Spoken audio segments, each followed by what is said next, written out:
শান্ত, পতাকার লেগে চান্দা তুলতাছি, 1000 টাকা দে। পতাকার লেগে চান্দা তুলতাছস? কিসের পতাকা? কিসের পতাকা? জার্সি দেখে বুঝোস না? ব্রাজিলেরা বিশাল বড় পতাকা বানাইছে। আমরা নিয়ত করছি এর চাইতে বড় পতাকা বানাবো, নরসিংদীর মধ্যে রেকর্ড করে দিমু। আরেক দেশের পতাকার লেগিয়া তোরা চান্দা তুলতাছস? কই, নিজের দেশের পতাকার লেগে তো তোদেরকে চান্দা তুলতে দেই নাই। তুই এটা কেমন ধরনের কথা কস? তুই নিজেও না আর্জেন্টিনা দল করস? তুই কি চাস আমরা ব্রাজিলেতে নিজে তাই? এনে নিচে উপরের কিছু নাই, আমি কিন্তু ওই দেশটারে সাপোর্ট করি না। খেলা দেখি ভাল লাগে, এই কারণে ওই দলটারে সাপোর্ট করি। এখন দল সাপোর্ট করি দেখিয়া নিজের টাকা ব্যয় কইরা ওই দেশের পতাকা বানায়া আমার নিজের দেশে লাগাইতে হইব, ওরকম মানুষ আমি না। তো তুই কেমন আর্জেন্টিনার ফ্যান হলি? মাত্র 1000 টাকা দিতে হইব দেখা কত রকমের কথা শোনাইতেছস। আম করে দেখছস এক একজনে 2000 টাকা করে দিছি। একজনে 2000 টাকা করে দিতেছস?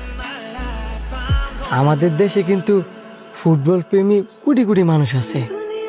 তারা যদি 1-2 কইরা জার্সির পিছনে পতাকার পিছনে যদি ব্যয় করে, তাহলে বুঝতেছস কত কত টিয়া মানুষ এই জার্সি আর পতাকার পিছনে ব্যয় করতেছে। আমি জানি মানুষ ফুটবলটা ভালোবাসে দেখিয়া ওই ভালোবাসার টানে এই টাকাগুলা ব্যয় করে, কিন্তু দেখ খেলা শেষ, এই পতাকার মানও শেষ। এক হিসেবে কিন্তু এটা একটা অপচয়।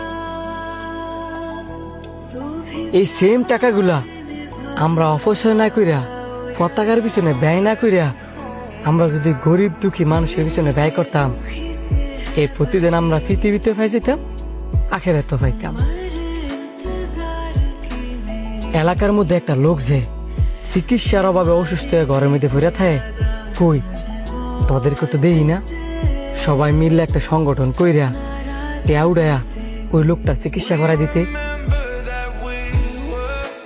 দেখ তোরা একটা খারাপ কাজ করতে যা, দেখবি লোকেরা উজ্জা টেয়া খরচ করবো। আর তোরা একটা ভালো কাজ করতে যা, দেখবি টেয়া লগে থাইকেও তোদেরকে না করবো।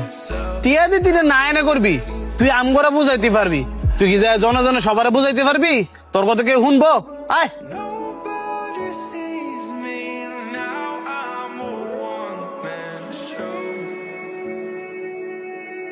বাবারা, আজকে সারাদিন আমি কোনো কাজ পাই নাই। আমারে কয়টা টেহা দিবা, দুপুরে ভাত খাইতাম। কাকা মন মেজাজ এমনি খারাপ আছে, আর এনো যা টিয়া আছে এটা সব আমগো হিসাবের। সরেন।